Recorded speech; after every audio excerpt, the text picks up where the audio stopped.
மனுஷனை மனுஷன் சாப்பிடுறான்டா, தம்பி பையலே மாறுவதப்போ தீர்வதப்போ நம்ம கவலைன்னு பட்டுக்கோட்டையார் பாடினார். நீங்க திருமாங்கல்யம் அப்படின்னு தாலி முகூர்த்தம் அன்னைக்கெல்லாம் சரியான முகூர்த்த நாள். தாலி கட்டுறது நூல்ல கோர்த்து மஞ்சளை தடவி மஞ்ச கைத்துல தான் தாலி கட்டணும். இன்னைக்கு அப்படித்தான் கட்டுறோம். அப்புறம் ஒரு வாரம் 10 நாள்ல அதை தங்கத்துல மாத்திக்கிறோம், ஜெயின் போட்டு. அது அவருடைய வசதியை பொறுத்து மாறிடுது. இப்ப மஞ்ச கைத்துல தாலி கட்டுற போது குளிக்கிற பொம்பளை பிள்ளை என்ன பண்ணுச்சு, முகத்துல மஞ்சள் பூசி குளிச்சிச்சு, கயத்துல மஞ்சள் தடவி இருந்துச்சு. அந்த மஞ்சளை உரசி குளிச்சாங்க. ரொம்ப முக்கியமா கவனிக்க வேண்டிய விஷயம், உரசி குளிச்சாங்க. மஞ்சள் குளிச்சுட்டு வந்து வீட்டுல படுத்தா கணவனும் மனைவியும் அந்த மஞ்சள் வாசனையை நுகர்ந்தார்கள். மஞ்சள் வாசனையை நுகர்ந்து அத்தனை பேருக்கு நோய் இல்லை. உங்களுக்கு தெரியுமா இன்னைக்கு என்ன நிலைமை தெரியுமா? தமிழ்நாட்டில் 90% பெண்களுக்கு ஒரு பக்கம் மார்பகம் இல்லை, புற்றுநோயினுடைய தாக்கம். புற்றுநோயினால எத்தனை பெண்களுக்கு மார்பகத்தை எடுத்தாச்சு தெரியுமா? ஒரு பக்கம். அதான் 90% பெண்களுக்கு இல்ல தமிழ்நாட்டில் என்ற ஆய்வு உங்களுக்கு தெரியுமா? சரி, அதை விடுங்க. மஞ்சளுக்கு பேர் போன மாநகரம் எதை சொல்றான்? ஈரோடு. ஈரோடு மஞ்சள் மாநகரம். ஈரோட்டுல தான் புற்றுநோய்க்கு முதலிடம் தமிழ்நாடு அறிவிக்குது. அப்ப நல்லதா கெட்டதா? ஒருத்தர் நடந்து போயிட்டே இருந்திருக்காரு, திடீர்னு மழை வந்துருச்சு. மழை வந்தா எங்கிட்டாவது ஒதுங்கணும்ல. எவ்வளவு நேரம் வேணாலும் வெயில்ல நடமாடிடுவான், உசு உசுன்னு கிட்டாது. ஆனா லேசா 4 தூத்த விழுந்துட்டு அந்த இடத்துல உட்கார்ந்துருக்க மாட்டோம். ஏன்னா எவ்வளவு வேணாலும் பாவத்தை தாங்குவோம், புண்ணியத்தை தாங்க முடியாது. புண்ணியம் கொஞ்சம் கனமா தான் இருக்கும். அப்படி நடந்து போனவருக்கு மழை வந்துச்சு. மழை வந்தா ஒதுங்கலான்னு பார்த்தாரு. பக்கத்துல நண்பருடைய வீடு. படக்குன்னு அந்த வீட்டுக்குள்ள போயிட்டாரு. வீட்டுக்குள்ள போனா வேடிக்கை பாருங்க, அது ஓலை குடிச்சு அந்த காலத்துல உள்ளது. அதிகமா இத்து போச்சு, ஒழுக ஆரம்பிச்சிருச்சு. அதிகமா ஒழுகுனோன்னு போனவர் சொன்னார், என்ன நண்பா வசதியா இருக்கா, காசு பணம் வச்சிருக்கிற, இப்படி ஒழுகிற வீட்டுல இருக்கலாமா, அந்த கூரையை மாத்தப்படாதா, அழுகிற வீட்டுல கூட இருக்கலாம், ஒழுகிற வீட்டுல இருக்கக்கூடாதுன்னு சொல்லுவாங்களாப்பான்னு இவர் சொன்னாரு. அவர் சொன்னாரு, நானும் மாத்தலாம்னு தான் நினைக்கிறேன். 10 நாளா தொடர்ச்சியா மழை பெய்யுது, விட மாட்டேங்குது, நான் எங்கிட்டு மாத்துறதுன்னாரு. ஆனா மழை பெய்யும் போது மாத்த முடியாதியா, மழையெல்லாம் விட்டதுக்கு அப்புறம் வெயில் அடிக்கும்ல, அப்பவாது அந்த கூரையை மாத்தலாமேன்னாரு. அதுக்கு அவர் சொன்னாரு, மழை விட்டு வெயில் அடிச்சா அப்புறத்துக்கு அதை மாத்தணும் அப்படின்னு. நானா அவன் அது மாதிரி நம்ம வாழ்க்கை முன்னால போனா கடிக்குது, பின்னால வந்தா உதைக்குது, கழுதைக்கு வாக்கப்பட்ட பொழப்பா போச்சு. 2 உலகப் போர் முடிஞ்சிருச்சு. உலகத்துல 2 உலகப் போர் முடிஞ்சிருச்சு. முதலாம் உலகப் போர், 2வது உலகப் போர், 3வது உலகப் போர் வரும்னு படிக்கிறாங்க விஞ்ஞானிகள், சொல்றாங்க, செய்திகள்ல பாக்குறோம். 3வது உலகப் போர் எதுக்காக எப்ப வரும்னு சொன்னா சொல்லுங்க பாப்பா, யாருக்கா தெரியுமா? 3வது உலகப் போர் அவசியம் நடக்கும். அது எதுக்காக நடக்கும்னு சொன்னா தெரிஞ்சவங்க சொல்லுங்க பாப்போம். தண்ணீருக்காக. சொல்லுங்க, தைரியமா சொல்லுங்க. தண்ணீருக்காகத்தான் 3வது உலகப் போர் வரும்னு சொன்னாங்க. தொடங்கிருச்சு 3வது உலகப் போர். 1 மாசமா. எந்த நாட்டிலையும் தெரியுமா? ஆப்பிரிக்கா நாட்டுல ஒரு மாநிலத்துல ஒரு தண்ணிக்காக போர் தொடங்கிருச்சு. வலைதளத்தை இப்பவே என்னாலும் செல்போன் வச்சிருக்கேன், தட்டி பாருங்க. அங்க என்ன நடக்குது தெரியுமா? ஒரு இடத்துல தான் தண்ணி இருக்கு. அந்த தண்ணி எங்களுக்கு வேணும்னு ஒரு பகுதியினர், எங்களுக்கு வேணும்னு இன்னொரு ஒரு சாரர், 2 சாரருக்குள்ள தண்ணி பற்றாக்குறை வந்ததுனால தண்ணியை தொட்டா சுடுவேன்னு சுட்டு கொண்டு இது வரைக்கும் 150 பேர் செத்தாச்சு நேற்று வரைக்கும். தண்ணிக்காக போர் தொடங்கிருச்சு ஆப்பிரிக்கா நாட்டுல. இங்க தண்ணியை சேர்த்து வைக்க திட்டம் இல்லை. எப்படி இருக்கு நிலைமை? தொடங்கிருச்சு. வறட்சி மாவட்டமா இருக்கு, மழை பெய்யாம இல்ல, வேலைக்கருவினால காற்றின் ஈரப்பதத்தை உறிஞ்சுது, பூமி வறட்சி ஆகிக்கிட்டே இருக்கு. அதை பத்தி ஏதாவது வரணுக்கா? ஆனா 3 வயது குழந்தைக்கு நாக்கில புற்றுநோய். ஏன்னு கேட்டா குடிச்ச தாய்ப்பால் நஞ்சா போச்சு. தாய்ப்பால் ஒண்ணுதான் சுத்தமாக இருந்தது, கலப்படம் இல்லாம இருந்தது, அதுவும் நஞ்சா போச்சு. ஏயா நஞ்சா போச்சு? அந்த பொம்பளை பிள்ளை என்ன தப்பு பண்ணான்னு அவங்க அம்மாவை ஆய்வு பண்ணுனா அவ சாப்பிட்ட சாப்பாடு நஞ்சா போச்சு. ஏன் சாப்பாடு நஞ்சு? வேகமா விளைய வைக்கணும்னு அடி உரம் போடுறான், கலப்படம் போடுறான், எல்லா உரத்தையும் ஒட்டி அதுல இந்த களைக்கொல்லின்னு ஒண்ணு போட்டு அதுல வேகமா வளர்ச்சி அடைந்து விளையிற நெல்லுல அந்த நஞ்சு ஏறி அந்த அரிசியை நம்ம சாப்பிடுற போது பெரிய உயிர்களுக்கு பாதிப்பு இல்ல, சின்ன குழந்தைகளை தாங்குது இல்ல அந்த நஞ்சை. அதனால பால்ல புற்றுநோய் வந்து எங்க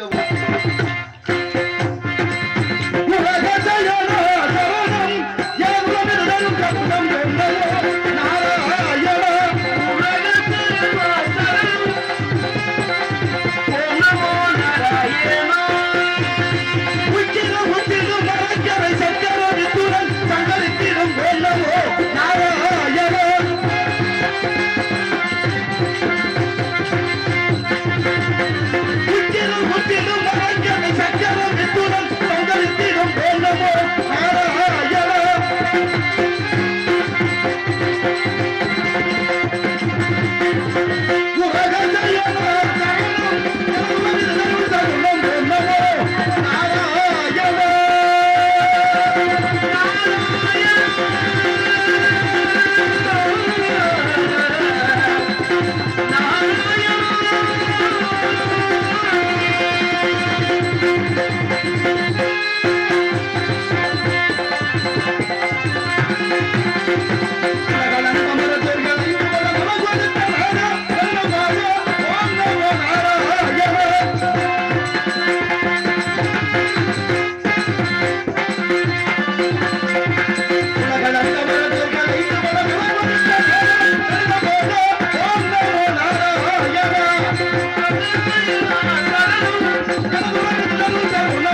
நன்றி நன்றி.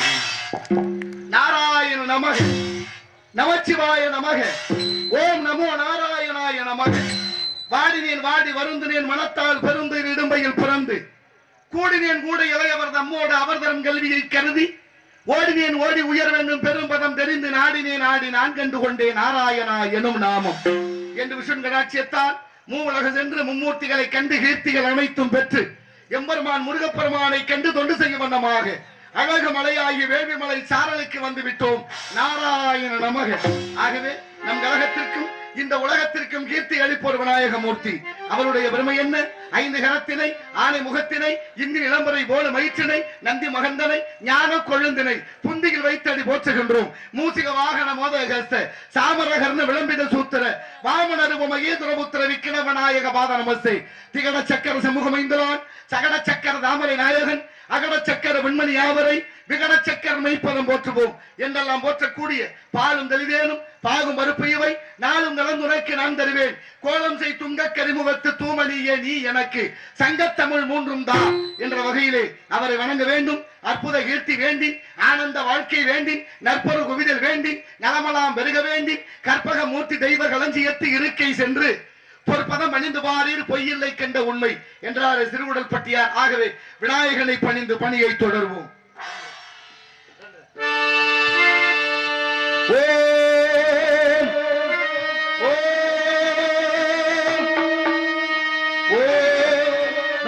பொருளே ஓம் கணபதி சரணம் சரணம் சுவாமி சுவாமி ஏசும் தெய்வமே பிள்ளை செல்வமே திருவாழ்வு தரவாணி திருவாழ்வு தரவாணி கணபொருளே ஓம் கணபதி சரணம் சரணம் சுவாமி ஏசும் தெய்வமே பிள்ளை செல்வமே திருவாழ்வு தரவாணி பெருவாழ்வு தரவாணி கணபொருளே ஓம் கணபதி சரணம் சரணம் சுவாமி ஏசும் தெய்வமே பிள்ளை செல்வமே திருவாழ்வு தரவாணி திருவாழ்வு தரவாணி.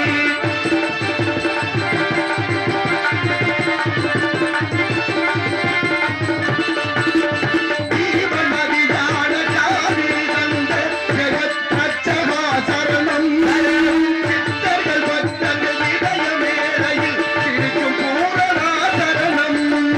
தீபநதியான ஜாதி தந்த ஜெகத்ரட்சகா சரணம் சரணம் சித்தர்கள் பக்தர்கள் இதயமேடையில் சிரிக்கும் பூரணி சரணம். யாக யஜ்ஞத்தில் மூலம் பொருளே கீழே உலக கருவே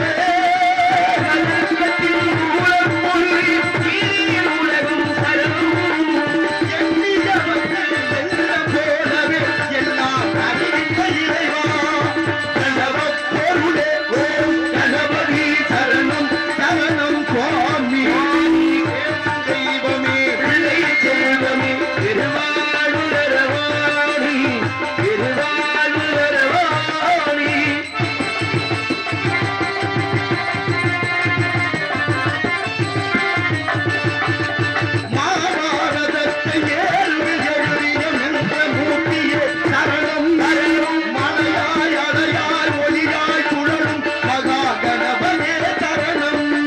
மாபாரதத்தை ஏறுவில் எழுதிய மென்ற மூர்த்தியே சரணம் மலையாய் அலையாய் ஒளியாய் விழும் மகா கணபதியே சரணம். மானத்தை சுமந்து இழக்கும் புண்ணிய புருஷனே சரணம். பாரதத்தை சுமந்து எழுதும் புண்ணிய புருஷனே சரணம். முக்தியும் சக்தியும் நித்தமும் அருளும் சத்திய ஜோதியே சரணம். கணபொருளே ஓம் கணபதி சரணம் சரணம் சுவாமி பேசும் தெய்வமே பிள்ளை செல்வமே திருவாழ்வு தரவாணி திருவாழ்வு தரவாணி.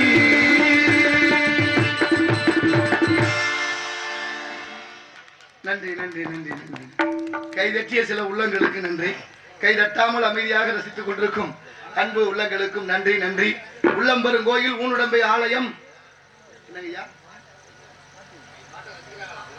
தட்ட முடியல. பாட்டு ரசிக்கிறதுனால கைது.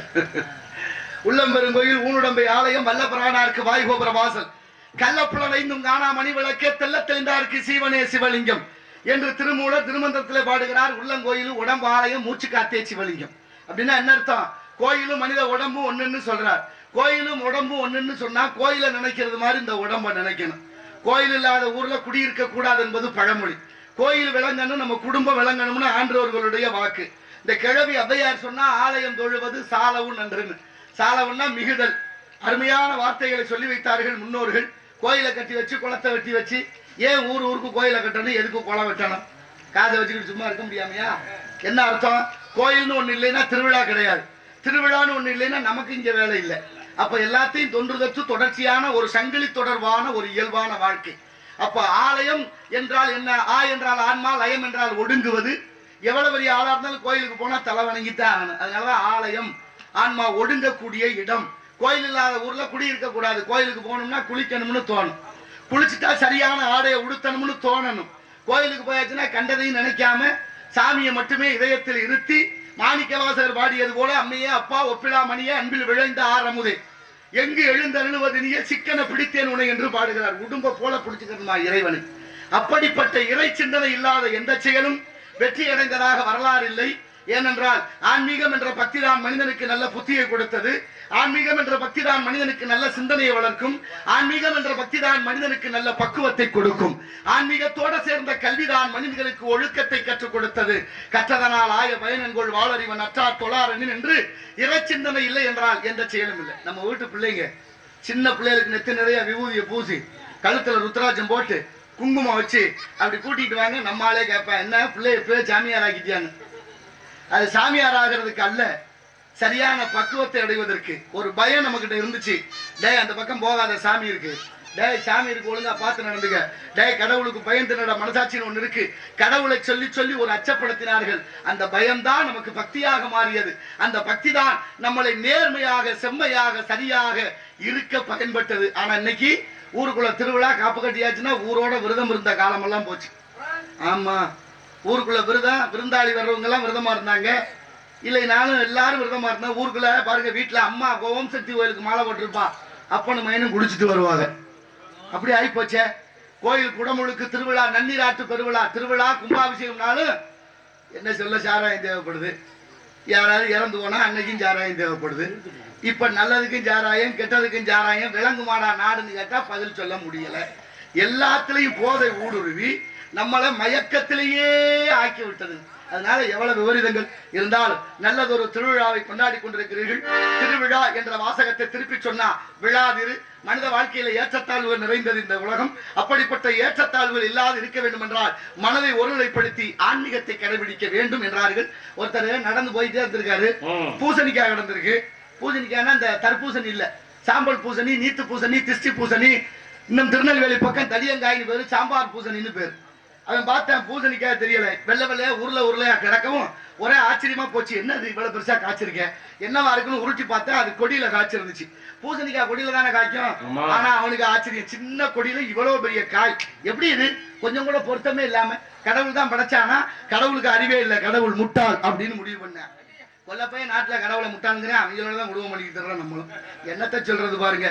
அடுத்து சொல்லிட்டு பக்கத்துல போய் ஒரு ஆலமரத்தடியில படுக்கிறேன். மேல பாக்குறேன் ஆலம்பழம் ரொம்ப சிறுசா இருக்கு. இப்ப முடிவு பண்ணிட்டா, இவ்வளவு பெரிய மரத்தை படைச்சு ஒரு சின்ன பழத்தை வச்சுட்டு ஒரு சின்ன கொடியில பெரிய காய படைத்திருக்கிறான். கொஞ்சம் கூட பொருத்தம் இல்லாமல். கடவுளுக்கு அறிவில்லை, கடவுள் முட்டாள் அப்படின்னு முடிவு பண்ணிட்டு படுத்திருந்தேன். கொஞ்ச நேரத்துல காத்து வந்தது, மரம் அசைந்தது, ஒரு பழம் நழுவி நெத்தியில விழுந்தது. அம்மான்னு எந்திரிச்சேன். இப்ப யோசிக்கிறேன், ஆகா ஒரு சின்ன பழம் விழுந்ததுக்கே நெத்தி இந்த வழி வலிக்குது. ஒருவேளை நம்ம நினைச்சது மாதிரி பூசணிக்காய் மேல இருந்து விழுந்திருந்தா நேரம் நம்ம தேங்காயா போயிருக்குமே. கடவுள் சரியானவன், அறிவானவன். இதை எல்லாத்தையும் ஒன்னா படைச்சா இயற்கை இயற்கையாக, நதி நதியாக, ஆறு ஆறாக, கடல் கடலாக அனைத்தும் ஒண்ணு போல இருந்தது. மனுஷ பேராசையில அத்தனை தலைகளாக போச்சு. இருந்தாலும் ஆன்மீகம் மிக இன்றியமையாத ஒன்று. அப்படித்தான் உடம்பும் கோயிலும் ஒண்ணுன்னு. சிதம்பரம் நடராசர் கோயிலும் மனித உடம்பு ஒண்ணு. எது போல சிதம்பரத்துல நடராசர் கோயில் இருக்கிற கொடிமரமும் மனிதனுடைய முதுகு தண்டு ஒண்ணு. ரெண்டுலையும் 32 இணைப்புகள் உண்டு. மனிதன் ஒரு நாளைக்கு விடக்கூடிய மூச்சு 21,600. அந்த கோயில்ல வேயப்பட்டிருக்கிற தங்க ஓடுகள் 21,600. இந்த உடம்புல 72,000 தசை நார்கள், நாடி நரம்புகள். அங்கே அடிக்கப்பட்டிருக்கிற ஆணி 72,000. இந்த உடம்பு நவதுவாரம் என்ற 9 வாசல், அந்த கோயிலையும் 9 வாசல் படி. சாமி இருக்கும் இடம் கருவறை, உடம்புல இதயம் இருக்கிற இடம் கருவறை. எல்லா ஊர்லயும் எல்லா கோயிலும் கதவு திறந்தா சாமி கண்ணுக்கு தெரியும். ஆனா நடராசர் கோயில் அப்படி இல்லை. உள்ளே நுழைந்தா இடப்பக்கமாக சென்று இறைவனை தரிசிக்க வேண்டும். காரணம், உடம்பு வைத்திய கட்டிய கோயில் அல்லவா. இந்த உடம்பு 2 கூறு, ஒன்னு வலக்கூறு ஒன்னு இடக்கூறு. ஆக இடப்பக்கம் தான் இதயம் இருக்கு, இதயம் இருக்கிற இடத்தில் தான் இறைவன் இருக்க வேண்டும் என்று எண்ணி அறிவியல் வளராத காலத்திலே கட்டப்பட்ட கோவில் சிதம்பரம் நடராசர் கோவில். அங்க ஒரு கோயில் மணி இருக்கு, கண்டாமணின்னு பேரு. ஜெர்மனி நாட்டிலிருந்து கொண்டு வரப்பட்ட அந்த மணி ஒரு முறை அசைத்து விட்டால் சத்தம் 59 வினாடிகள் கேட்கும். ஒரு முறை அந்த மணியை ஒரு தரம் அசைத்து விட்டால் 59 வினாடி அந்த சத்தம் கேட்டுக்கொண்டே இருக்குமாம். அதுல இன்னொரு மகத்துவம் இருக்கு. ஒரு முறை அந்த சத்தத்தை நீங்க காதுல கேட்டீங்கன்னா உங்க ஆயுசுல 7 நிமிடம் கூடும் என்று ஆன்மீகம் நமக்கு கற்பிக்குது. முடிந்தவரை சென்று வர பார்ப்போம். இறைவனுடைய திருவருளாலே அனைத்து நலமாக வேண்டும் என்ற நல்ல எண்ணத்தோடு இடத்தின் சிறப்பை பார்க்கின்ற பொழுது தென்னகமாம் இன்ப திருநாட்டில் கண்ணடத்து குடகுமலை கனிவயத்தில் கருவாகி தலை காவிரி எனும் தாதியிடம் உருவாகி ஏர்வீழ்ச்சி காணாது இருக்க சிவசமுத்திர நீர்வீழ்ச்சி எனும் பேரில் நீண்ட வரலாறாய் பண்ணம் பாடி ஒரு படர்தென்றல் தாளாட்ட கண்ணம் பாடி அணைகடந்து ஆடுதாண்டும் காவிரி என பேர் பெற்று அகண்ட காவிரியார் பின்னடந்து கரிகாலன் பேர் வாழும் கல்லணையில் கொள்ளிடத்தில் காணும் இடமெல்லாம் தாவி பெருகி வந்து நம் தஞ்சை வளநாட்டை தாயாகி காப்பவளா கருணை காவிரி போல் செல்லும் இடமெல்லாம் சீர்திருத்தி பேர் பெருக்கி கல்லும் கனியாகும் கருணையால் எல்லோருக்கும் பேச வந்த கண்மொழியே எங்கள் வாழ்வ இதயக்கணி எங்கள் இதயக்கணி கோரிக்கோட்டை மக்கள் எல்லாம் என்றும் நம் இதயக்கணி நாடு முன்னேற இந்த நாட்டில் உள்ள ஏழைகளில் வாழ்வு முன்னேற நாடு முன்னேற இந்த நாட்டில் உள்ள ஏழைகளில் வாழ்வு முன்னேற என்று நல்லவங்க எல்லோரும் நமக்கு முன்னாலே என்று நல்லவங்க எல்லோரும் நமக்கு முன்னாலே கண்ணு முன்னாலே நாடு முன்னேற இந்த நாட்டில் உள்ள ஏழைகளில் வாழ்வு முன்னேற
வாழ்ந்திட வேண்டும். நீங்கள்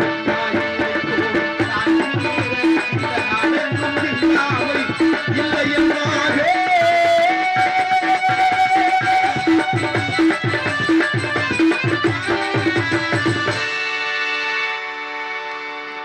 நன்றி நன்றி நன்றி நன்றி நன்றி. கை தட்டிய அத்தனை உள்ளங்களுக்கு நன்றி, நெஞ்சம் நின்று நன்றிகள். வாடிய பயிரை கண்ட போதெல்லாம் வாடினேன் இறைவா என்று வள்ளலார் பிறந்த பூமி. பயிர் வாடினால் கூட உயிர் வாடியதாக கருதிய மகான். மண்ணு கட்ட கேடு ஒரு நெல்லு போட்டா கலர் நெல்லு நமக்கு கொடுக்குது. மனுஷன் பாருங்க, ஆடு மாடு கோழி அத்தனையும் நடக்கிற பாதையில புல்லு முளைக்குது. பாலா போன விஷச்சென்மம் மனுஷன் நடக்கிற பாதையில புல்லு முளைக்கிறதே இல்லை. ஏன்னா ஊத்தை சடலமடி உப்பிருந்த ஆண்டமடி மாற்றி பிறக்க மருந்தனை கிட்டுதில்லை. மாற்றி பிறக்க மருந்தனை கிட்டும் என்றால் ஊத்தை சடலம் விட்டு கண்ணம்மா உண்பாதம் சேரணும்னு பாடுற. இது உப்பு பண்டம். இது உப்பு அதிகமா இருக்கிறதுனாலதான் உடல் உறுப்புகள் கெடுது. நீங்க பாயாசம் ஒண்ணு கிண்டுறோம்ல, தங்கத்தால் அகப்ப செஞ்சு போடுங்க கெட்டு போகாது. வெள்ளியால் அகப்ப செஞ்சு போடுங்க கெட்டு போகாது. தங்கத்தால் எதுல வேணாலும் நீங்க மரத்துல விட அகப்ப இருக்கு. ஆனா பாலா போன விஷச்சென்மம் மனுஷன் விரல் பட்டா போதும் ஊசி போகும். அப்ப நல்லதா கெட்டதா? ஒருத்தர் நடந்து போயிட்டே இருந்திருக்காரு, திடீர்னு மழை வந்துருச்சு. மழை வந்தா எங்கிட்டாவது ஒதுங்கணும்ல. எவ்வளவு நேரம் வேணாலும் வெயில்ல நடமாடிடுவான், உசு உசுன்னு கிட்டாது. ஆனா லேசா 4 தூத்த விழுந்து அந்த இடத்துல உட்கார்ந்துருக்க மாட்டோம். ஏன்னா எவ்வளவு வேணாலும் பாவத்தை தாங்குவோம், புண்ணியத்தை தாங்க முடியாது. புண்ணியம் கொஞ்சம் கனமா தான் இருக்கும். அப்படி நடந்து போனவருக்கு மழை வந்துச்சு. மழை வந்தா ஒதுங்கலான்னு பார்த்தாரு. பக்கத்துல நண்பருடைய வீடு. படக்குன்னு அந்த வீட்டுக்குள்ள போயிட்டாரு. வீட்டுக்குள்ள போனா வேடிக்கை பாருங்க, அது ஓலை குடிச்சு அந்த காலத்துல உள்ளது. அதிகமா இத்து போச்சு, ஒழுக ஆரம்பிச்சிருச்சு. அதிகமா ஒழுகுனோன்னு போனவர் சொன்னார், என்ன நண்பா வசதியா இருக்கா, காசு பணம் வச்சிருக்கிற, இப்படி ஒழுகுற வீட்டுல இருக்கலாமா, அந்த கூரையை மாத்தப்படாதா, அழுகிற வீட்டுல கூட இருக்கலாம், ஒழுகுற வீட்டுல இருக்கக்கூடாதுன்னு சொல்லுவாங்களாப்பான்னு இவர் சொன்னாரு. அவர் சொன்னாரு, நானும் மாத்தலாம்னு தான் நினைக்கிறேன். 10 நாளா தொடர்ச்சியா மழை பெய்யுது, விட மாட்டேங்குது, நான் எங்கிட்டு மாத்துறதுன்னாரு. ஆனா மழை பெய்யும் போது மாத்த முடியாதியா, மழையெல்லாம் விட்டதுக்கு அப்புறம் வெயில் அடிக்கும்ல, அப்பவாவது அந்த கூரையை மாத்தலாமேன்னாரு. அதுக்கு அவர் சொன்னாரு, மழை விட்டு வெயில் அடிச்சா அப்புறத்துக்கு அதை மாத்தணும் அப்படின்னு. நானா அவன் அது மாதிரி நம்ம வாழ்க்கை முன்னால போனா கடிக்குது, பின்னால வந்தா உதைக்குது, கழுதைக்கு வாக்கப்பட்ட பொழப்பா போச்சு. என்ன செய்யறதுன்னு தெரியல. ஆனாலும் பாருங்க, தாய்மார்கள் கருணையோ வடிவமானவர்கள். ஒவ்வொரு தாயும் ஒரு குழந்தையை 7200 மணி நேரம் சுமக்கிறான். 1 மணி நேரம் 2 மணி நேரம் இல்ல, 7200 மணி நேரம் கருவில சுமக்கிற அந்த குழந்தையை ஒரு நாள் தனஞ்செயன் என்ற வீக்கங்காற்றால் உந்தி தள்ளப்பட்டு வெளியில வந்து அந்த குழந்தையை ஈ கடிக்காம எறும்பு கடிக்காம அதுக்கு வலிக்குமே என்று தானும் சாப்பிடாம வாயை கட்டி வைத்த கட்டி அந்த பிள்ளைய வளர்த்து ஒரு 5 வயசு வரும்போது கேளுங்க, நடந்து வந்தா, தம்பி யார் மையண்டா, எந்த ஊரு, நான் சரவண மையங்கிறேன். அம்மா வேற சொல்லணும்ல, சுமந்தவ அவதானே, என்னமோ இவர் என்னமோ 10 மாதம் சுமந்தது மாதிரி சரவண மையங்கிறேன். சுமந்தது அவ. ஆனா பேர் யாருக்கு பாருங்க, தியாகசீலங்கள் விட்டு கொடுக்குறாங்க. யார் வீட்லயோ எங்கேயோ ஒரு இடத்துல பிறந்து அண்ணோட பிறந்த அண்ணன் தம்பியில விட்டு, அப்பா அம்மா விட்டு, சுற்றத்தாரை விட்டு, அனைத்தையும் விட்டுட்டு வந்து தாலி கட்டின ஒரு கடமைக்காக உங்களோட ஐக்கியமாகாலே அந்த பெண்ணை போற்றாது நாடு விளங்காது, வீடு விளங்காது. பெண்ணா இருக்கிற வரைக்கும் சரியா இருக்கும். பெண்ணு பொங்கி எழுந்தா நம்ம எல்லாம் தாங்கவே முடியாது. அதனாலதான் இறைவன் பெண்களுக்கு விழாவில் ஒரு எலும்பு கூட வச்சான்.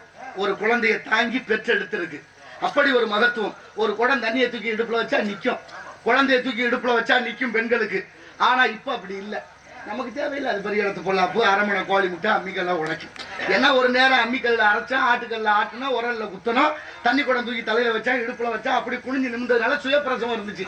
இன்னைக்கு இருக்கா, அத்தனைக்கு சிக்கல் ஆகி போச்சு. ஆனாலும் பிள்ளைகளை வளர்க்கறது எப்படி வளர்க்கணும், காலையில எழுப்பும் போதே ஒரு கலையா எழுப்பணுமா. ஆமா, நல்ல மகிழ்ச்சியோட எழுப்பணும். கண்ணு என் ராஜா, என் தங்கா, எந்திரிங்க, வைர மாமலை, வைடூரிய மாமலை, நீங்க தானே உங்களை பள்ளிக்கூடத்துக்கு வரலைன்னா பள்ளிக்கூடமே கலை இழந்து போச்சாமல, வாத்தியார் உங்களை கொண்டாடுறாரு, நீங்க பள்ளிக்கூடம் போனாத்தான் எல்லாருக்கும் சிறப்பு, நீங்க படிச்சு நாளைக்கு பெரிய ஆட்சியரா வரணும், வட்டாட்சியரா வரணும், காவல்துறை அதிகாரியா வரணும் அப்படின்னு சொன்னா அந்த குழந்தைக்கு நேர்மறை சிந்தனையை விதைப்பது போல. இப்போ அப்படியே எழுப்புறோம், 2 தடவை எழுப்பாரு, எருமை எந்திரிக்கிறாரு, சனியா அப்ப மாதிரியே தூங்குறான் பாருன்னு மேற்கொண்டாரு. அப்பனுக்கு வேற வசம் எழுப்புறதே இல்ல. எப்படி பாருங்க நிலைமை.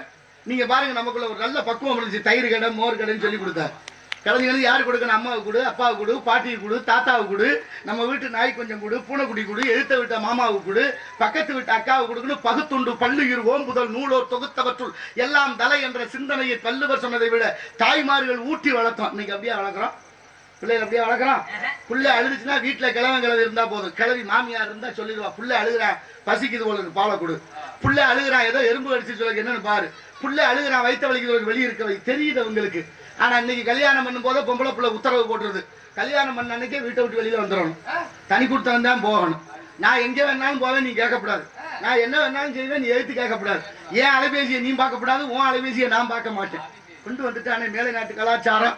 கேட்டா லிவிங் டுகெதர்ங்கிறான். பிடிச்சா இருப்பான், போயிட்டே இருப்பான். வாழ்க்கையான அதுக்கு பேரு தமிழ் கலாச்சாரம். அதுக்கு பேரு எப்படி இருந்த நாடு எந்த நிலைமையில வந்து நிக்குது. வயதான தாத்தா பாட்டி பேர பிள்ளைகளை கூப்பிட்டு தண்ணி தாடான்னா ஊருக்கே வருது, உனக்கு என்ன விளையாங்க சாவுதான் சொல்லாம சொல்றேன். கிழவியே இருக்கக்கூடாது முடிவு பண்ணிட்டாங்க. அப்புறம் எப்படியா நாடு விளங்கு வீடு விளங்கு. அந்த அஞ்சரைப்பட்டிகளை வச்சிருந்த வைத்திய பொருள் எல்லாம் சுக்கு மிளகு திப்புளி 3 திருகடுகம்னு பேரு அஞ்சரைப்பட்டியில இருந்துச்சு. தாண்டிக்காய் நெல்லிக்காய் கடுக்காய் திரிபலான்னு பேரு. நெல் வைத்திய அஞ்சரைப்பட்டியில இருந்துச்சு. விதை நெல் அடுக்கு பானையில இருந்துச்சு. இன்னைக்கு யாருக்கிட்ட இருக்கு விதை நெல்? எல்லார் வீட்லயும் பட்டறை கட்டி பத்திரமா வச்சிருந்த விதை நெல் எங்க வாங்குறோம்? யூனியன்ல வாங்குறோம். யூனியனுக்கு யாரு கொடுக்குறான்னு தெரியுமா? அரசாங்கமா கொடுக்குது.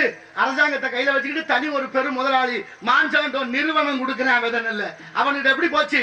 நமக்கெல்லாம் நல்லதை கொடுத்து நம்ம நல்லா இருக்கணும்னு என்ன வேண்டுதலா வச்சுக்கிட்டேன். அவன் வருமானத்தை பாக்குறான். வருஷம் பூரா விதை நெல்லுக்கு விலை ஏறுது, போடுற உரத்துக்கு விலை இருக்கு, அத்தனைக்கு விலை இருக்கு, களைக்கொல்லிக்கு வேற விலை இருக்கு, உழுக பணம் கொடுக்குறான், களை எடுக்க பணம் கொடுக்குறான், கதிர எடுக்க பணம் கொடுக்குறான், நிலத்துக்கு வரிவாய் இதா கட்டுறாங்க. விவசாயி வெம்பாடுபட்டு விளைச்சு களைச்சு கொண்டு போய் 10 மூடை வித்தா வாங்குற நெல்லுக்கு விலை. அவன் சொல்றேன், ஓ நெல் இவ்வளவுதான் போகும் கொடுத்துட்டு போன்றேன். சரி சொல்ற நெல்லையாவது உழையாவது கொடுக்குறீங்கள, வாங்கிட்டு விலையாவது காசாவது கொடுக்குறாங்க. நான் பார்த்தா அங்கே பார்த்தா டிஎன்பிசி அரசு கொள்முதல் நிலையம், நெல் கொள்முதல் நிலையம் மழை பெஞ்சு தண்ணியில முளைக்குது. நாட்டுல முளைச்சு போற நெல்லுக்கு ஒரு தார்பாய் வாடகை துப்பு இல்ல, இலவசம் தலைவிரிச்சாடுது. கொடுக்க நிதி இல்ல. நமக்கு தேவையில்லை, அது பெரிய இடத்து பொல்லாப்பு. அரமணை கோழி முட்டை அம்மிக்கெல்லாம் உழைக்கும், நம்மதுக்கு இருக்கு.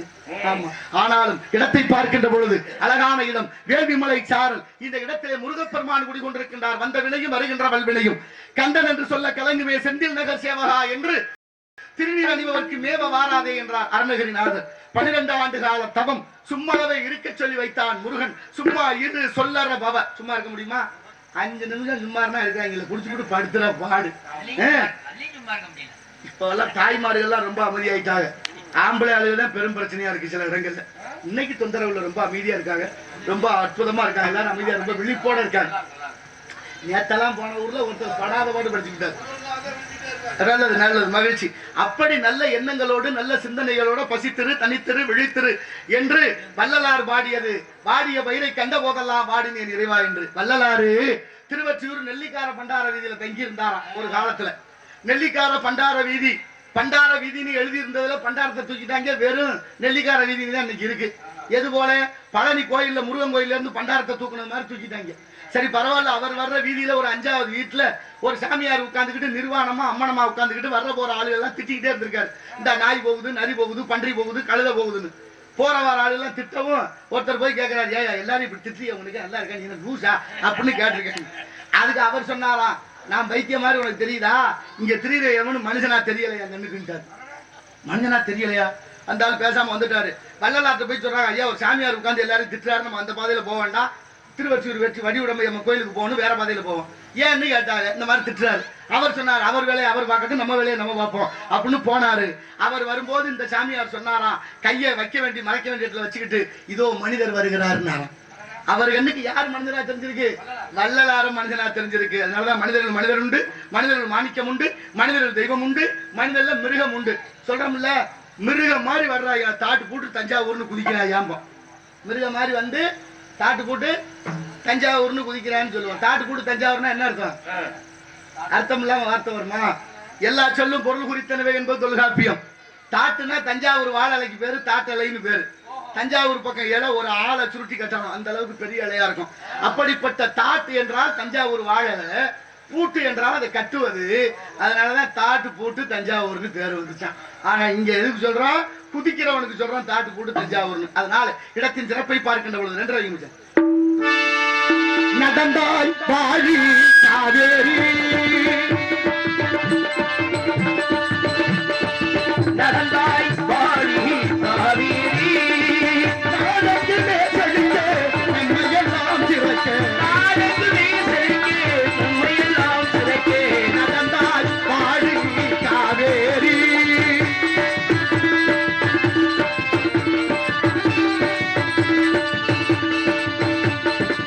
அடர்ந்து மலை கொடி அபகரித்தார்,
காவிரி.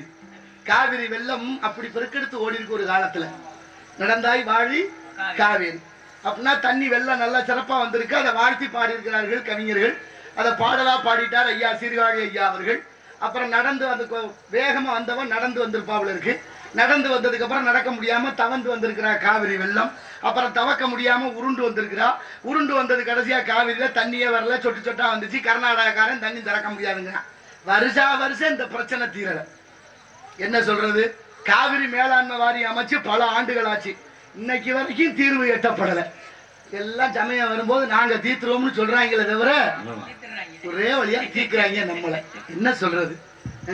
எவ்வளவு காலத்துக்கு தான் இந்த வண்டியை ஓட்டுவாங்கன்னு நமக்கு தெரியல. அச்சாணி தேஞ்ச வாடும் இல்ல, வண்டி உடஞ்ச வாடும். ஆனாலும் பாருங்க, காவிரியில வெள்ளம் வருஷம் பிறக்கெடுத்து ஓடுது. முக்கொம்பு வழியாக, கல்லணை வழியாக சீர்காழி தாலுகா பூம்புகார் என்ற காவிரி பூம்பட்டினத்துல போய் கடல்ல கலக்குது. பல லட்சம் கண்ணாடி தண்ணி, பல லட்சம் கண்ணாடி தண்ணி காவிரியும் கொள்ளிடத்துல போய் கடல்ல கலக்குது. அந்த தண்ணியை சேர்த்து வச்சு இந்த நாட்டுல தண்ணி பஞ்சத்தை தீர்க்கிறதுக்கு ஒரு சட்டமும் இல்ல, திட்டமும் இல்லை. ஆனா பச்சை தண்ணியை காசுக்கு விற்கிறதுனா மனுஷன் மூளை வேகமா வேலை செய்யுது. எவ்வளவு ஆபத்தான பயணம்! உலக சுகாதார மையம், வேர்ல்டு ஹெல்த் ஆர்கனைசேஷன் சொல்றேன், தண்ணி பூமி பந்தல இருந்து பூமி பந்தல தண்ணி குறைஞ்சுக்கிட்டே இருக்கு. விரைவில் தண்ணீர் பஞ்சம் தலைவிரிச்சு ஆட போகுதுன்னு எச்சரிக்கை பண்றேன். ஆனா யாருக்காவது அந்த பயம் இருக்கா? தண்ணி குறைஞ்சிருக்கா? குடிக்க தண்ணி இல்லையே தவிர ஆனா குடிக்க தண்ணி இருக்கு. எந்த தண்ணி இருக்கு? சரி விடுங்க. தாய்மார்கள் 6 மாசம் மழை பெய்யலன்னா தண்ணி குடத்தை எடுத்துக்கிட்டு வீதியில இறங்கி போராடுறோம். ஆனாலும் போராடி இன்னும் பெற முடியலையே. ராமநாதபுரம் மாவட்டம், சிவகங்கை மாவட்டம், அங்கிட்டு விருதுநகர் மாவட்டம் வறட்சி மாவட்டமாவே காலம் பூரா அரசாங்கம் அறிவிக்குது. ஏன் மழை பெய்யலையா? தண்ணி இல்லையா? ஏன் சேர்த்து வைக்க திட்டம் இல்லை? ஏன் இந்த சிந்தனை இல்லாது போனது இவர்களுக்கெல்லாம்? அதை பத்தி யாராவது கேட்கறதுக்கு ஆள் இருக்கான்னா ஒருத்தர் இல்ல, ஒன்னும் சொல்றதுக்கு இல்ல. இன்னைக்கு ஒரு தெரியுமா, 2 உலக போர் முடிஞ்சிருச்சு. உலகத்துல 2 உலக போர் முடிஞ்சிருச்சு. முதலாம் உலக போர், 2வது உலக போர், 3வது உலக போர் வரும்னு படிக்கிறாங்க விஞ்ஞானிகள், சொல்றாங்க, செய்திகள்ல பாக்குறோம். 3வது உலக போர் எதுக்காக எப்ப வரும்னு சொன்னா சொல்லுங்க பாப்பா, யாருக்காவது தெரியுமா? 3வது உலக போர் அவசியம் நடக்கும். அது எதுக்காக நடக்கும்னு சொன்னா தெரிஞ்சவங்க சொல்லுங்க பாப்போம். தண்ணீருக்காக. சொல்லுங்க, தைரியமா சொல்லுங்க. தண்ணீருக்காகத்தான் 3வது உலக போர் வரும்னு சொன்னாங்க. தொடங்கிருச்சு 3வது உலக போர். ஒரு மாசமா. எந்த நாட்டிலையும் தெரியுமா? ஆப்பிரிக்கா நாட்டுல ஒரு மாநிலத்துல ஒரு தண்ணிக்காக போர் தொடங்கிருச்சு. வலைதளத்தை இப்பவே என்ன செல்போன் வச்சிருக்கீங்க, தட்டி பாருங்க. அங்க என்ன நடக்குது தெரியுமா? ஒரு இடத்துலதான் தண்ணி இருக்கு.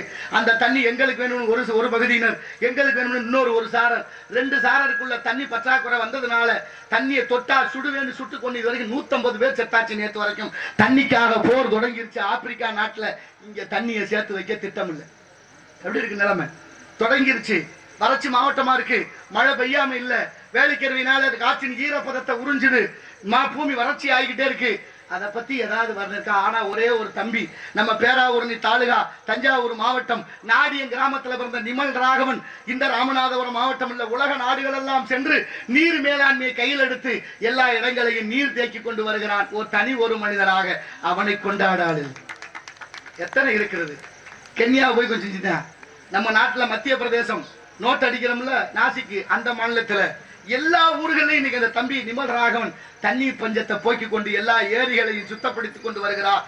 அப்படி அந்த தம்பிக்கு நீண்ட ஆயுள், தேக ஆரோக்கியமும், இறைவனுடைய திருவருளும், உங்களுடைய பேராதரவும் அவருக்கு கிடைக்க வேண்டும். வாழ்க பல்லாண்டு. இப்படி தண்ணி பஞ்சம் வந்துருச்சு. அதுக்கான போரும் தொடங்கிருச்சு. நமக்கு வராதுன்னு நிச்சயம் இல்லை. சுதாரித்துக் கொள்ளுங்கள். நாளைய தலைமுறையை எப்படி வாழ வைக்க போறோம்.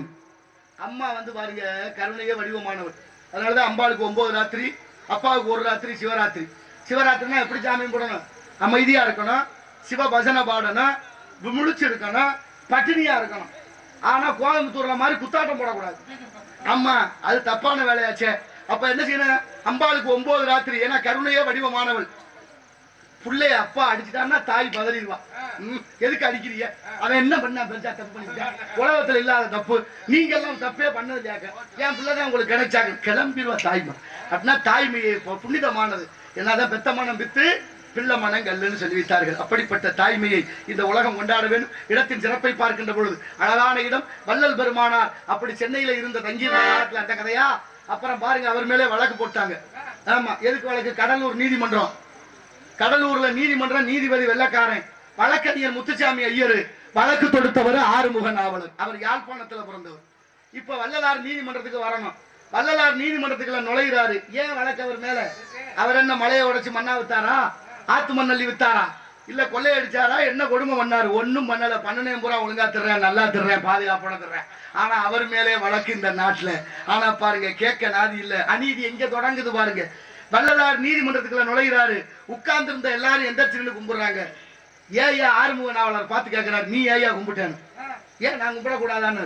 நீ தானே அவர் மேல வழக்கு தொடுத்த, நீ அவருக்கு எதிரி இல்லையா? நீ ஏன் கும்பிட்டான்னு நீதிபதி கேட்கிறாரு.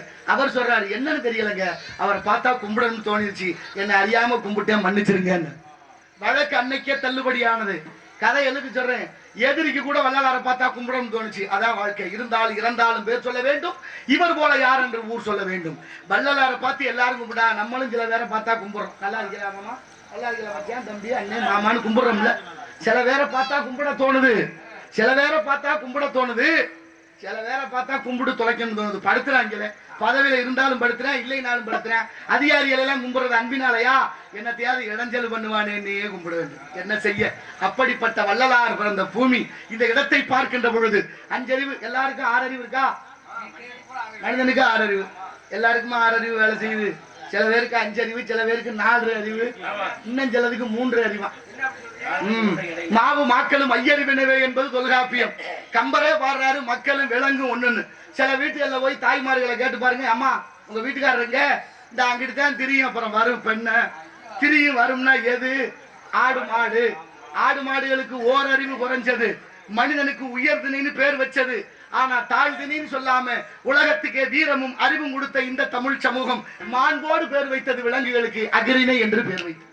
அப்படிப்பட்ட மாண்பு படைத்த நாம் எப்படி இருக்கிறோம், என்ன செய்து கொண்டிருக்கிறோம் ஒவ்வொருத்தரும் என்பதை அவரவர் மனசாட்சிப்படி. ஏன்னா என்ன விதைக்கிறோமோ அதை அறுவடை பண்ணணும். தினை விதைச்சவன் தினைய இருக்கணும், வினை விதைச்சவன் வினைய இருக்கணும். பிஞ்சு மனசுல நஞ்சு விதைக்க கூடாது. நல்லதை விதைப்போம், அறுவடையும் நல்லதாக இருக்கட்டும் என்ற எண்ணத்தோடு அஞ்சரவை மனிதன் நினைப்பதுண்டு வாழ்வு நிலைக்கும் என்று இறைவன் நினைப்பதுண்டு பாவம் மனிதன் என்று.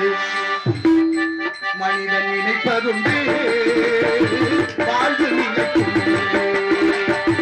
இறைவன் நினைப்பதுண்டு பாவம் மனிதன் என்று. மனிதன் நினைப்பதுண்டு வாழ்வு நிலைக்கும்.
நீங்க என்ன வேணாலும் தப்பு தப்பா எதிர்மறை சிந்தனைகளை அதிகமா கொடுத்துட்டோம். நீங்க பாருங்க, நடந்து போற போது கல்லுல எரடி விட்டு காலில் ரத்தம் வந்துடும். என்ன மாப்பிள்ள காலில் ரத்தம் வருது என்னன்னு கேட்டு பாருங்க. கல்லு இடிச்சு பிடிச்சின்றுவேன். கல்லா இடிச்சிச்சு நம்ம தானே போய் இடிச்சுக்கிட்டான். தப்பா சொல்லக்கூடாதுல்ல. முள்ளு மேல காலை வச்சுவிட்டு முள்ளு குத்திருச்சுருவோம். முள்ளா குத்திச்சு தேடி வந்து உன்னை குத்திச்சா முள்ளு இல்ல இல்ல. காது கேட்காதவங்களுக்கு காது கேட்கிற கருவி பொருத்துறோம். காதுல என்னையா மிஷின் கேட்டு பாருங்க. என்ன என்ன மிஷின்? மிஷின் செவிடா அவன் செவிடா. தப்பு தப்பா தப்பு தப்பா சொல்லி கொடுத்துட்டோம். பிள்ளைகளுக்கு சரியா விதைக்கணும்ல. 5 வயசுல பிள்ளை சொல்றான் எங்க அப்பா ரொம்ப தங்கமானவர், எங்க அப்பா மாதிரி அப்பா பார்க்கவே முடியாது. 10 வயசுல சொல்றேன் எங்க அப்பா நல்லவர் தான், இருந்தாலும் அப்பப்பா கத்துவாரு, புத்தி சொன்னா பிடிக்கல. 15 வயசுல சொல்றேன் அவங்க அம்மாட்ட போய் அம்மா உன் வீட்டுக்காரர் சொல்லி வை, தேவையில்லாம என் விஷயத்துல தலையிடுறாரு, நாளைக்கு நல்லா தெரியாது சொல்லிவிட்டேன். அப்புறம் 20 வயசுல அவங்க அம்மாவை பார்த்து தலையில அடிச்சுக்கிறாங்க, எப்படி நாளை கட்டிட்டு குடும்பம் பண்ண என்ன மனுஷன் அப்படின்னு. அப்புறம் 20 வயசுக்கு அப்புறம் 30 வயசுல சொல்லுவான் பாருங்க, நான் எங்க அப்பாவோட பேசுறதே இல்லைங்க. ஏப்பா எது செஞ்சாலும் குத்தம்ங்கிறேன், அந்த லூஸ் மாதிரி பேசிக்கிட்டு இருக்காங்க. மண்டையில முடி வெட்டிட்டு வாங்குறாங்கன்னா கோடு போட்டு ரோடு போட்டு, நாகரிகம் அதுக்கு பேரு, பண்பாடு அதுக்கு பேரு, கலாச்சாரம் அதுக்கு பேரு. முடி அலங்காரம் என்பது முக அழகா காட்டணும். அலங்கோலமா திடுறாங்க, கேட்டா நாகரிகம்னு ஒத்த வார்த்தை. ஆனா பெரிய பயலுக பிள்ளைக செஞ்சாலும் பரவாயில்லைங்க. ஒரு அம்மா ஒரு சின்ன பிள்ளைய கூட்டிட்டு போய் அந்த அம்மா கோடு போட்டு கூட்டிட்டு வரா. எதுக்கு அந்த கோடுன்னு அந்த தாய்க்கும் தெரியாது, பிள்ளைக்கும் தெரியாது. எப்படி மாறிட்டோம் பத்தியலா. நீங்க 40 வயசானா அவனுக்கு கல்யாணம் ஆகி 2 பிள்ளை ஊட்டி பிறந்துருமா, அவங்க படுத்துற பாட்டில் இவன் சொல்லுவான் பாரு, ஏன்டா இந்த பாடுபடுத்துறிய. அந்த காலத்துல அவளை வறுமையிலையும் எங்களெல்லாம் எங்க அப்பா எப்படி வளர்த்தாரு தெரியுமா, எங்க அப்பா மாதிரி அப்பாவை பார்க்க முடியாதுங்க. 5 வயசுல சொன்ன வார்த்தையை திரும்ப கேட்க 35 வருஷம் இடைவெளி தேவைப்படுது. இது யதார்த்தம். இக்கரைக்கு அக்கறை பச்சை, அக்கறையோட இருந்தா இக்கரையும் பச்சை. நான் ஒண்ணு கேட்கிறேன், பதில் சொல்லுங்க. தண்டவாளம், தொடர் வண்டி வர்ற பாதை. தொடர் வண்டினா என்ன? ட்ரெயின், ரயில், இப்படி சொன்னா தான் புரியும். அப்ப தொடர் வண்டி வர்ற பாதையில ஒரு 15 பிள்ளைய விளையாடுதுங்க. வண்டியே வராத பாதை ஒண்ணு இருக்கு, தடை செய்யப்பட்ட பகுதி, அதுல ஒரு பிள்ளை விளையாடுது. இப்ப திடீர்னு பிள்ளைய 15 விளையாடுற பிள்ளைய பாதையில வண்டி வந்துருச்சு. அந்த வர்ற வண்டியில இருக்கிற ஓட்டுநர் எப்படி காப்பாத்துறது, யாரை காப்பாத்துறது? 15 பிள்ளைகள் விளையாடுது, அதுல ஒரு பிள்ளை தான் விளையாடுது. இப்ப யாரை காப்பாத்தலாம் சொல்லுங்க பாப்போம். யாரை காப்பாத்துவோம்? என்ன பஞ்சாயத்துங்க ஒரே சத்தமா இருக்காங்கன்னு 4 பேரு. தம்பியெல்லாம் என்னன்னு கேளுங்க, என்ன பின்னால ஒரு பிள்ளைய காப்பாத்தினா போதும் 15. அது சரியான நீங்க அதுதான் நியாயம். ஏன்னா அந்த ஒரு புள்ள விளையாண்ட பாதை தடை செய்யப்பட்ட பகுதி, வண்டியே வராத பகுதி, அது விளையாடலாம், அது சரியான இடம். 15 பிள்ளைய விளையாடுற பாதை வண்டி வர்ற பாதைன்னு தெரிஞ்சு இந்த பிள்ளையெல்லாம் தப்பு பண்ணுதுங்க. தப்பு பண்ண பிள்ளைகளை காப்பாற்றக்கூடாது, தவறு செய்யாதவரை காப்பாற்றணும்னு ஐயா சொல்லிட்டார். சரி, ஆனா இங்க எப்படி தெரியுமில்ல, மனிதாபிமானத்தை பார்க்கிற போது 15 உயிர், அது ஒரு உயிர். தப்பு பண்ண 15 பேரை காப்பாத்த தப்பே பண்ணாத ஒருத்தனை கொல்லுது இந்த நாடு. அதுக்கு தான் சொன்னேன், வேற ஒண்ணும் சொல்லு. தர்மத்தின் வாழ்வு தன்னை சூதுகவும் இறுதியிலே தர்மம் வெல்லும். அப்படிதான் நடக்குது. ஒன்னும் சொல்ற மாதிரி இல்லையே. பாரணைத்தும் பொய்யனவே என்று பட்டினத்து பிள்ளையை போல் யாரும் துறக்க அரிது அரிதுன்னார் தாய் மானவசாமி. நீங்க பாருங்க, தலைவலிக்கு மாத்திரை போட்டா 1 மணி நேரத்துல நின்றோம். காய்ச்சலுக்கு மாத்திரை போட்டா 1 வாரம் 2 வாரத்துல நின்று ஊசி மருந்தோட. வயிற்று வலி மாத்திரை 2 மணி நேரம் 3 மணி நேரத்துல நிக்குது. எதை கண்டுபிடிச்சாங்க இல்ல, இந்த சக்கரை நோய காலத்துக்கும் சாப்பிட சொல்றாங்க மாத்திரைய. சாகிற வரைக்கும் திங்கணுங்கிறாங்க. என்னையா கொடுமையா இருக்கு. உலக மருத்து மாப்பியா கும்பல் சேர்ந்து திட்டமிடுறான் பாருங்க. ஏன் தெரியுமா? என் மக்கள் நல்லா இருக்கக்கூடாது, செத்து போயிடக்கூடாது. நல்லா இருந்தாலும் அவங்களுக்கு வருமானம் இல்லை, செத்து போனாலும் வருமானம் இல்லை. அப்ப எப்படி இருக்கணும்? எல்லாரும் நோயாளிகளாவே இருக்கணும். அப்படி நோயாளிகளாவே இருந்தாத்தான் மருந்து மாத்திரையை இங்க விற்கலாம். மருந்தை வித்தாத்தான் அவன் முண்டாட்டி உள்ள மஞ்சள் குடிக்கலாம். யாரை கொண்டு விட்டு யாரு நல்லா இருக்கணும்? மனுஷன் சாப்பிடுறான்டா, தம்பி பையலே மாறுவதப்போ தீர்வதப்போ நம்ம கவலைன்னு பட்டுக்கோட்டையார் பாடினார். நீங்க திருமாங்கல்யம் அப்படின்னு தாலி முகூர்த்தம் அன்னைக்கெல்லாம் சரியான முகூர்த்த நாள். தாலி கட்டுறது நூல்ல கோர்த்து மஞ்சளை தடவி மஞ்சள் கயிற்றுல தான் தாலி கட்டணும். இன்னைக்கு வரைக்கும் அப்படித்தான் கட்டுறோம். அப்புறம் ஒரு வாரம் 10 நாள்ல அதை தங்கத்துல மாத்திக்கிறோம், ஜெயின் போட்டு. அது அவருடைய வசதியை பொறுத்து மாறிடுது. இப்ப மஞ்சள் கயிற்றுல தாலி கட்டுற போது குளிக்கிற பொம்பளை பிள்ளை என்ன பண்ணுச்சு? முகத்துல மஞ்சள் பூசி குளிச்சிச்சு, கயத்துல மஞ்சள் தடவி இருந்துச்சு. அந்த மஞ்சளை உரசி குளிச்சாங்க. ரொம்ப முக்கியமா கவனிக்க வேண்டிய விஷயம், உரசி குளிச்சாங்க. மஞ்சள் குளிச்சுட்டு வந்து வீட்டுல படுத்தா கணவனும் மனைவியும் அந்த மஞ்சள் வாசனையை நுகர்ந்தார்கள். மஞ்சள் வாசனையை நுகர்ந்த அத்தனை பேருக்கு நோய் இல்லை. உங்களுக்கு தெரியுமா இன்னைக்கு என்ன நிலைமை தெரியுமா? தமிழ்நாட்டில் 90% பெண்களுக்கு ஒரு பக்கம் மார்பகம் இல்லை, புற்றுநோயினுடைய தாக்கம். புற்றுநோயினால எத்தனை பெண்களுக்கு மார்பகத்தை எடுத்தாச்சு தெரியுமா? ஒரு பக்கம் அதான் 90% பெண்களுக்கு இல்ல தமிழ்நாட்டுல என்ற ஆய்வு உங்களுக்கு தெரியுமா? சரி, அதை விடுங்க. மஞ்சளுக்கு பேர் போன மாநகரம் எதை சொல்றான்?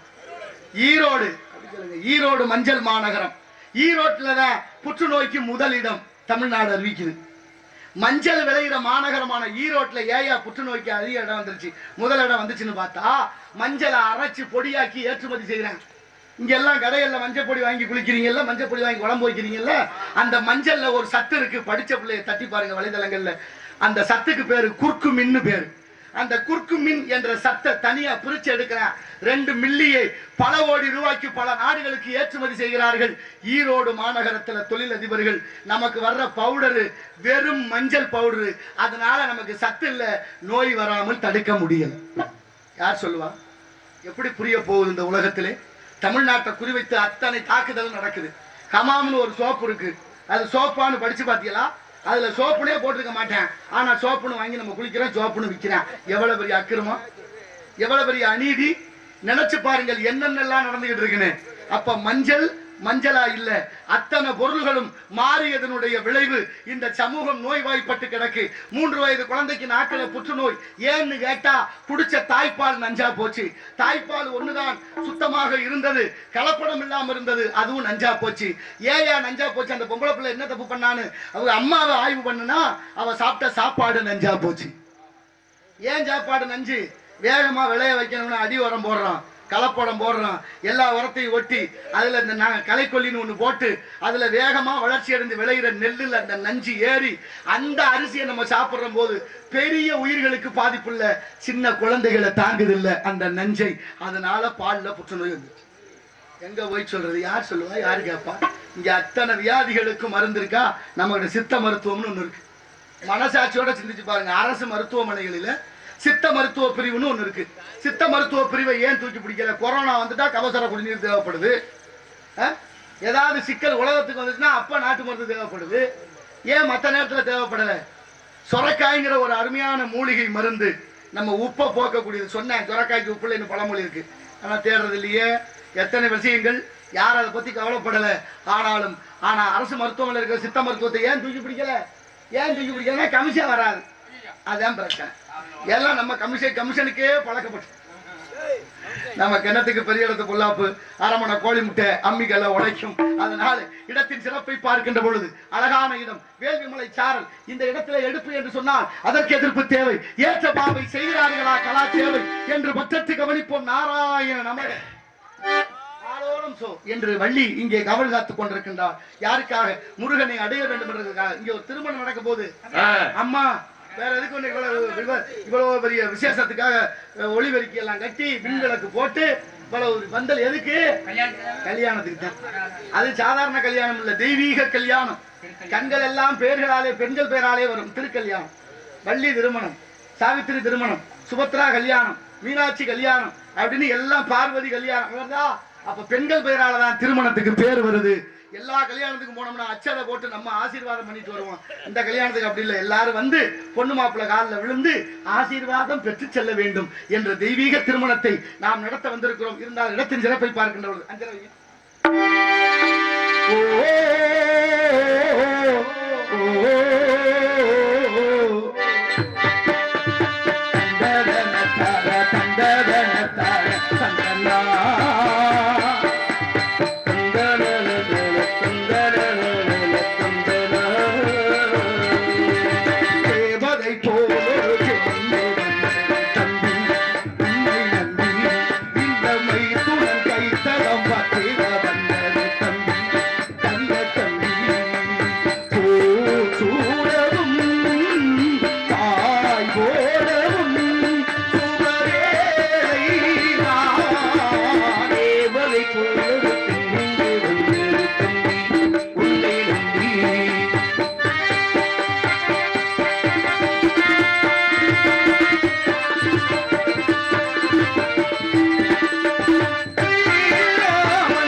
முத்தமிடும் புதுக்கலை சத்தமில்லோ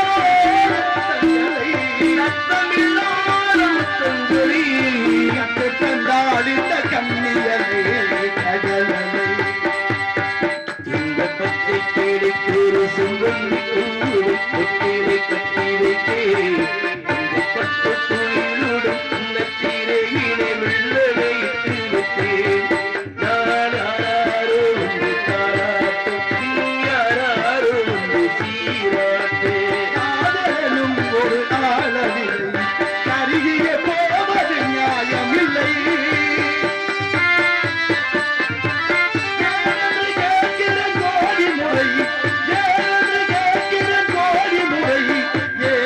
நமக்குள்ளே வைக்கத்தேவை கடலை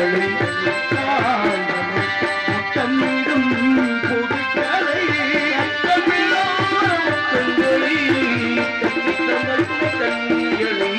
கண்ணத்தில் நாளிட்ட முத்தங்களை கை கொண்டு நீயோ துடைத்து விட்டார் கண்ணத்தில் நாளிட்ட முத்தங்களை கை கொண்டு நீயும் துடைத்து விட்டார்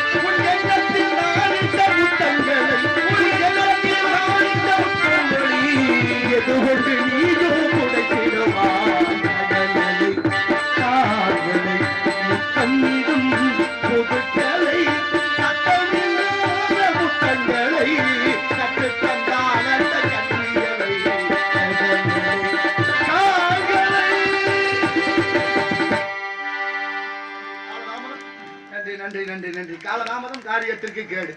காலத்தில் நடவாதவன் கோணமடைந்து குரங்குக்கு ஒப்பாவன். பொண்ணு எடுத்தவங்க பொண்ணு கொடுத்தவங்க 2 பேரும் நடிச்சா எப்படி கூப்பிடுறான்? வாங்க சம்மந்தி. 3 சம்மந்தி இருக்கிய. வாங்க சம்மந்தினா அவரும் ஆமா சம்மந்தின்னு சாப்பிட்டு போறாரு. சம்மந்தினா என்ன அர்த்தம் தெரியுமில்ல? என்ன சம்மந்தினா ரொம்ப கொடுமையா இருக்குன்னு கேட்டீங்கன்னா, சம்மனா நல்ல மந்தினா குரங்கு, வாங்க நல்ல குரங்கேங்கிறான். அவரும் ஆமா குரங்கன்னு சோறு திட்டு போறாரு. அப்ப எப்படி கூப்பிடறாங்க? நம்ம சம்மந்தின்னு கூப்பிடக்கூடாது, சம்பந்தி. சம்னா நல்ல பந்தம்னா உறவே, வாங்க நல்ல உறவேன்னு கூப்பிடுங்க. தப்பு தப்பா? 5ல் 9 போகுமா கணக்கு வாத்தியார்? போகாதுல்ல. என்ன சொன்னாரு கணக்கு வாத்தியார்? நமக்கு பக்கத்துல ஒரு எண் கடன் வாங்கி கழிக்க சொல்லி கொடுத்தாரு. கடன் வாங்கி கழிக்க சொல்லி கொடுத்த வாத்தியாரு கடனை எப்படி அடைக்கணும்னு சொல்லாம போயிட்டாங்க. நாடே கடன்ல இருக்கு. கடனை வாங்கிட்டு அடுத்த நாட்டுக்கு ஓடி போயிட்டாங்க. என்ன செய்யறது? இந்தியா பட்டான கடன் 199 லட்சம் கோடியா. தமிழ்நாடு 10 லட்சம் கோடி. எங்க போய் சொல்றதுன்னு எனக்கும் தெரியல. நமக்கு தேவையில்லை. அது பெரிய இடத்து பொல்லாப்பு. அரமணை கோழி முட்டை அம்மிக்கெல்லாம் உடைக்கும். நீங்க பாருங்க, அகர முதல எழுத்தெல்லாம் ஆதி பகவன் முதற்றே உலகு. அகரத்துல தொடங்கி அகரத்துல தான் முடியுது எல்லா மொழிகளும். தொடக்கம் ஆனாதானே. ஆனா ஒரு எழுத்தா எத்தனை எழுத்து? ஒரு எழுத்து. ஆனா 3 எழுத்து. அகர உகர மகர நாத விந்து கலை. ஓர் எழுத்தில் 6 எழுத்தை ஓதுவித்த பெருமான் ஓம் என்று சொல்றோமா? இந்த அகரத்துல தொடங்குது. ஆனா தொடங்கும் போது ஆனா நல்லா தெரியுதா? இடையில ஊனா தெரியுதா? 3வது எழுத்து மானா இருக்கு. ஆ ஊ மா. ஆனாவை தூக்கி அந்த கடத்துல ஓடினா ஊ மா ஆ உமா ஆ உமா. சரியா வந்துருச்சா? இப்ப கீழே மானா பாருங்க, நேரா தெரியாது, தலைகளா தெரியும். மானா மட்டும் தலைகளா இருக்கு. ஏன் தெரியுமா? மானான்னா மண்டகருவம்னு அர்த்தம். நாட்டுல மண்டகருவம் முடிச்ச முறை தலைகளா தான் நிக்கிறேன். நான் என்னத்தை சொல்ல? ஐயனான்னு ஒரு எழுத்து இருக்கு தெரியுமா? ஒரு காலத்துல அரசாங்கம் தமிழ்நாட்டுல ஐயனா இருக்கப்படான்னு எடுக்க நினைச்சுதான். அப்ப எங்க ஐயா வாரியார் சுவாமியும் கீவா ஜெகநாத ஐயரும் போய் அதிகாரிகள்கிட்ட உட்கார்ந்து, தமிழ்ல ஏன்டா கை வைக்கிறிய? தமிழ்ல கை வச்ச எந்த அரசாங்கம் உருப்பிட்டு இருக்கு? தயவு செய்து புரிஞ்சுக்கடா. ஐயனா ஒரு எழுத்து இல்ல. ஐயனா தொடங்கும் போது ஆ, இடையில ஈ, முடிவு யா, அகர இகர யகர சம்மேளனம் ஐ. அதனாலதான் கடவுளை சாஸ்திரம் ஐயன்னு சொல்லுது. அதனாலதான் சாமியே சரணம் ஐயப்பாங்கிறோம். குறியை குறியாது குறித்தறிய தனிவேல் ஐ குறிக்கும்னாரு. நீங்க பாருங்க, ஐயோட அப்பா சேர்த்தா ஐயப்பா, ஐயோட ஆர்விகுதி பெற்றா ஐயனார் என்ற பெயர் வருது. அதனாலதான் முன்னையிட்டதி முப்புறத்துல இன்னைக்கும் காவல்துறை அதிகாரிகள் ஐயான்னு கூப்பிடுறோம். ஐயன்னா ஒரு எழுத்து இல்ல, 3 எழுத்து. தமிழ் அவ்வளவு மகத்துவம் வாய்ந்த மொழி தமிழ். இந்த உலகத்துக்கே மூத்த மொழி தமிழ். எம்மை வாழ வைக்கும் மொழி. இந்த மூச்சும் பேச்சும் ஒரே மாதிரி. நீங்க அம்மான்னு சொல்லி பாருங்க, மூச்சு அடங்கும். அம்மா, அப்பா, அக்கா, அண்ணா, தம்பின்னு சொன்னா. அதே மாற்று மொழியில சொல்லி பாருங்க, மதர், ஃபாதர். மூச்சு போகுமா இல்லையா? ரொம்ப நாளைக்கு வாழணும், நீண்ட ஆயுசோட இருக்கணும்னா தமிழ்ல பேசணும். தமிழ் தான் நம்ம வாழ வைக்கும் மொழி. நேற்று காலையில அறந்தாங்கி பேருந்து நிலையத்துல ஒரு அம்மா ஒரு பிள்ளைய போட்டு அடிக்கிறா. ஏமா இப்படி பயலை போட்டு அடிக்கிறா? சின்ன பிள்ளையா இருக்கானே, என்ன தப்பு பண்ணான்னு கேட்கிறேன். உனக்கு ஒண்ணும் தெரியாது போயான்ட்டா. தெரியாம தாம்மா கேட்கிறேன், என்ன பண்ணான்னு சொல்லு. அது என்ன கேட்டான்னு தெரியுமா? உங்களுக்கு தெரிஞ்சு வச்சா ஆமா இப்ப சாருங்க அது கேட்கிறான், என்னம்மா பண்ணாவே எதுக்குமா அப்படி சொல்றேன் அப்படின்னு கேட்கிறேன். அவன் என்ன கேட்டான் தெரியுமா? நான் எவ்வளவு ரூபா கொடுத்து படிக்க வைக்கிறேன், எந்த பள்ளிக்கூடத்துல படிக்க வைக்கிறேன், என்னை வந்து அவன் அம்மானு கூப்பிடுறாங்க. அம்மானு கூப்பிட்டது குத்தம்னு அடிக்கிறா ஐயா.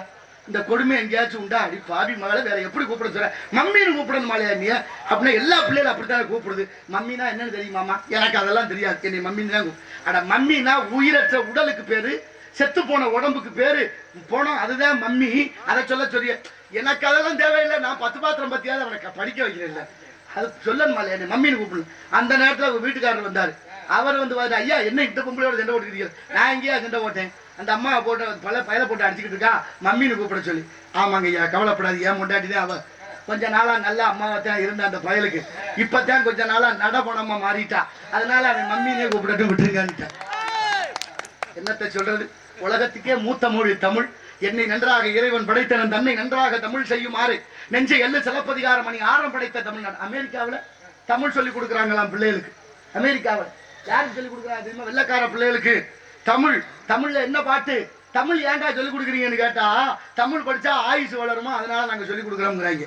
சரி, எந்த தமிழை சொல்லிக் கொடுக்குறீங்க? தமிழ்ல அத்தனை இருக்க அப்படின்னு கேட்டா, 16,000 திருப்புகள் பாடிய திருப்புகள்ல முத்தை தரு பத்தி திருநகை என்ற பாடலை சொல்லிக் கொடுத்துக்கிட்டு இருக்கோம். அமெரிக்காக்காரன் தமிழை மதிக்கிறான். ஜப்பானிய பல்கலைக்கழகம் யாதும் ஊரே யாவருங்களில் என்று எழுதியிருக்கு. யாமறிந்த மொழிகளிலே தமிழ் மொழி போல் இனிதாவது எங்கும் காணோம் என்றார் எட்டயபுரத்து முண்டாசி கவிஞன் மீசை கவிஞன் பாரதி. 11 மொழிகள் தெரிந்த பாரதி சொல்கிறார், யாமறிந்த மொழிகளிலே தமிழ் மொழி போல் இனிதாவது எங்கும் சொல்லிட்டாருல்ல. லண்டன்ல பசுமாடு அம்மானு கத்துதான். ஆமா, லண்டன் மாடு அம்மானு கத்தலாமா? ஆமா, லண்டன் மாடுனா மம்மீனு கத்திருக்கணும், இல்லைன்னா மதர்ல கத்திருக்கானு, அம்மானு கத்தி குடிச்ச. லண்டன் மாட்டுக்கு தெரிஞ்சிருக்கு தமிழ் மொழியோட சிறப்பு என்னன்னு. லண்டன் மாடு தமிழை மதிக்குது. தமிழ்நாட்டுல பல எரும மாடுக தமிழை தொலைச்சதுதான் மிச்சம். தமிழ நாட்டுல இந்த தமிழ் இல்ல, தமிழ நாட்டுல இந்த தமிழ் இல்ல, தமிழ வீட்டுல இந்த தமிழ்.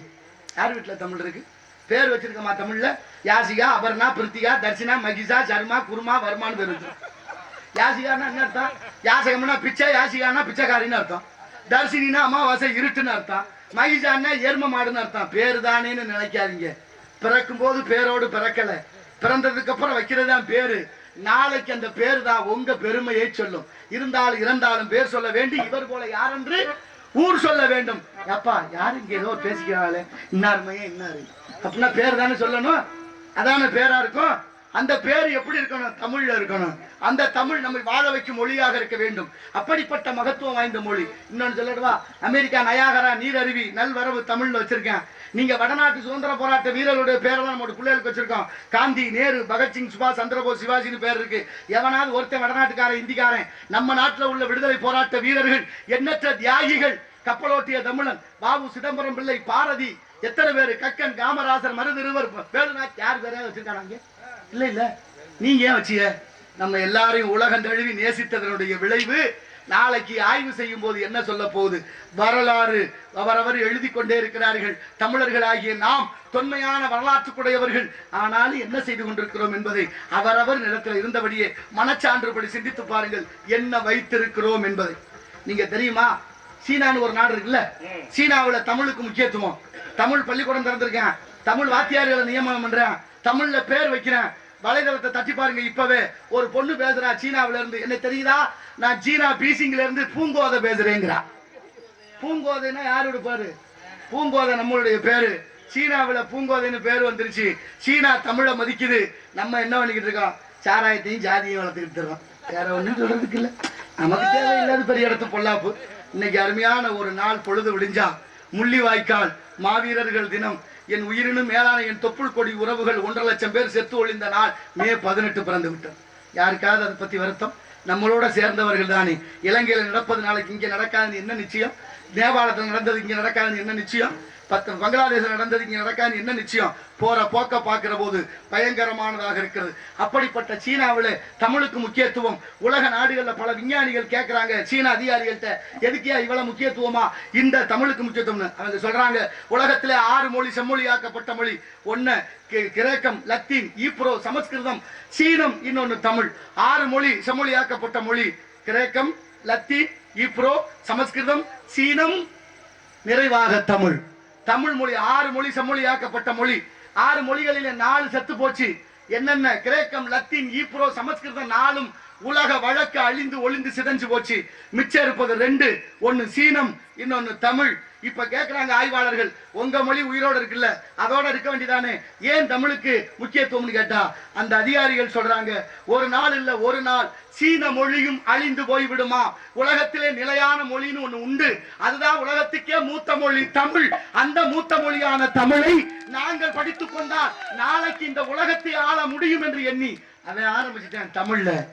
நம்ம என்ன பண்ணிக்கிட்டு இருக்கோம்னு அவரவர் மனசாட்சிப்படி சிந்தித்து பாருங்கள், என்ன நடக்குது இங்கே என்று. ஆபத்தான பயணத்தை மேற்கொண்டிருக்கிறோம். நம்மளோட அழிய போறதில்லை இந்த சமூகம். நமக்கு பின்னால எல்லாருக்கும் குடும்பம் இருக்கு, எல்லாருக்கும் புள்ள ஊட்டி இருக்கு.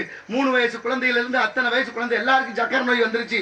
நோய் இல்லாத சமூகத்தை, நஞ்சில்லாத உணவை நான் இப்படி சமூகத்தை படைக்கணும்னா என்ன செய்யலாம் என்பதை தயவு செய்து சிந்தித்து பாருங்கள்.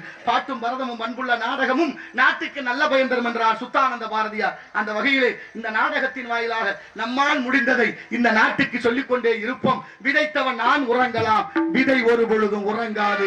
இதுவரையும் நான் கொடுத்த சில விஷயங்களை செவி கூர்த்து கேட்டதற்கு உங்க எல்லோருடைய திருவடிகளுக்கும் நன்றியை தெரிவித்துக் கொண்டு பணியை தொடர்கிறேன்.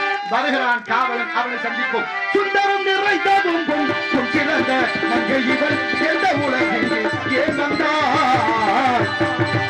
சுந்தரம் நிறைந்ததும் பொன் சிறந்த மங்கை இவள் இந்த உலகில் ஏன் வந்தார்.